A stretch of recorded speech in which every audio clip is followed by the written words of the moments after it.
Kalau kita mewariskan budaya yang baik dari nenek moyang kita, tidak ada masalah. Dengan syarat tidak mengandung dosa. Jadi Islam itu bukan anti budaya, anti tradisi, tidak. Tapi Islam menuntun kita untuk menyeleksi mana tradisi yang baik dan mana tradisi yang buruk.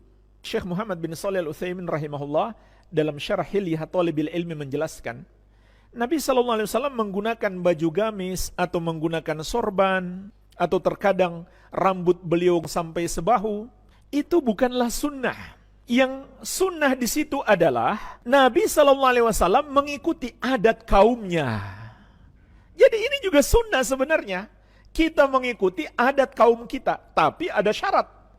Syarat utamanya adalah tidak mengandung dosa. Kalau itu mengandung dosa, ajaran siapapun mesti dijauhi oleh seorang muslim.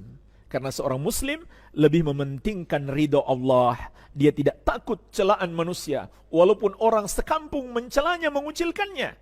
Wala yakhafuna laumata laim. Kata Allah, orang-orang yang Allah cintai itu tidak takut di jalan Allah celaan orang yang mencela. Tapi jamaah sekalian, sebenarnya Islam menganjurkan kita mengikuti adat kebiasaan mayoritas masyarakat kita. Tapi ingat, syaratnya tidak mengandung dosa. Dan bersyukurlah kalau misalkan kita berasal dari satu daerah yang adat Islamnya kental, adat baiknya kental.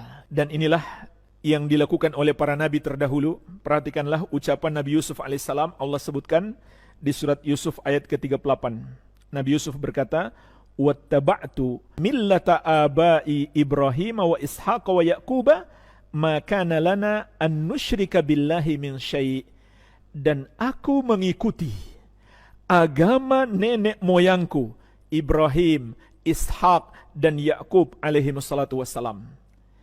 Tidaklah kami mempersekutukan Allah dengan sesuatu apapun. Jadi lihat di sini Nabi Yusuf alaihissalam mewariskan budaya baik, yaitu ajaran tauhid dari nenek moyang beliau, ayah, kakek, datuk beliau, Ibrahim, Ishak dan Yakub. Begitu pula firman Allah Subhanahu wa taala, "Walladzina amanu wattaba'atuhum dzurriyyatuhum biimanin alhaqna bihim dzurriyyatahum." Dan orang-orang yang beriman dan diikuti oleh keturunan mereka dalam keimanan, maka kami akan gabungkan bersama mereka anak keturunan mereka tersebut. Maksudnya, kalau anak-anak kita mengikuti jalan kita, yaitu beriman kepada Allah dan ittiba kepada Nabi SAW, maka kelak Allah akan satukan kita kembali di surga Allah yang penuh dengan kenikmatan. Jadi sekali lagi, Islam bukan anti budaya, anti warisan adat istiadat nenek moyang, tidak. Tapi Islam memberi tuntunan, menunjukkan kepada kita mana adat yang baik, mana adat yang buruk. Yang baik pertahankan, yang buruk jangan ragu untuk ditinggalkan siapapun yang mengajarkannya. Kemudian Syekh juga menyebutkan dalil-dalil yang menunjukkan mereka berbuat syirik dengan dalih yang mereka lakukan adalah ajaran yang diwariskan oleh nenek moyang mereka. Ini cerita lama, mulai dari kaum Nabi Nuh alaihi salam. Ketika Nabi Nuh berdakwah kepada mereka, "Ya qaumi ibudullaha ma lakum min ilahin ghairuh, afala tattaqun." Wahai kaumku, beribadahlah hanya kepada Allah, tidak ada bagi kalian sesembahan selain Dia. Hanya Dia yang berhak disembah. Apakah kalian tidak bertakwa?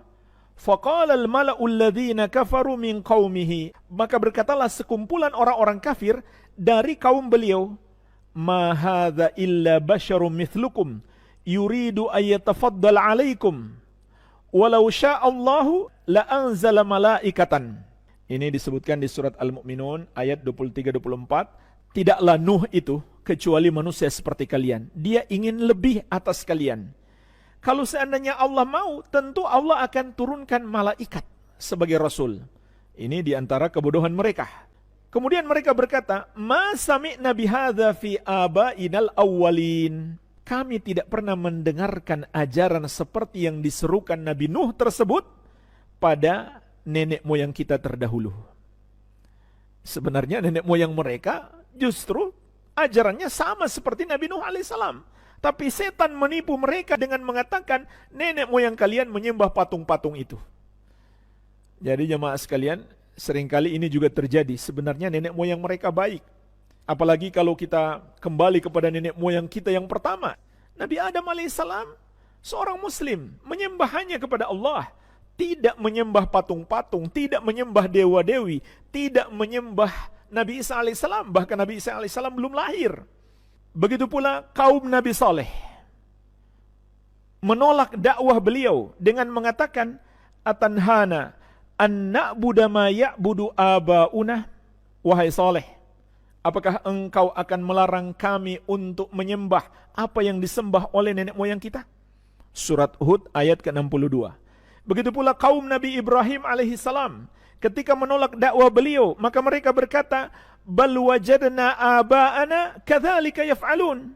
Bahkan yang kita dapatkan orang-orang tua kita, nenek moyang kita melakukan yang seperti itu, yaitu menyembah patung-patung. Kenapa kamu melarang kita, wahai Ibrahim? Surat Asy-Syu'ara ayat 74. Begitu pula ucapan Fir'aun kepada Nabi Musa alaihissalam, fama balul qurunil ula. Kalau begitu wahai Musa, bagaimana dengan generasi-generasi yang sudah berlalu? Kalau kamu mengatakan kami ini salah, lalu bagaimana dengan generasi-generasi kita sebelumnya yang tidak menyembah Allah? Berarti kamu menyalahkan mereka juga. Ini bantahan Fir'aun kepada Musa alaihissalam, menolak dakwah yang hak. Surat Toha ayat ke-51.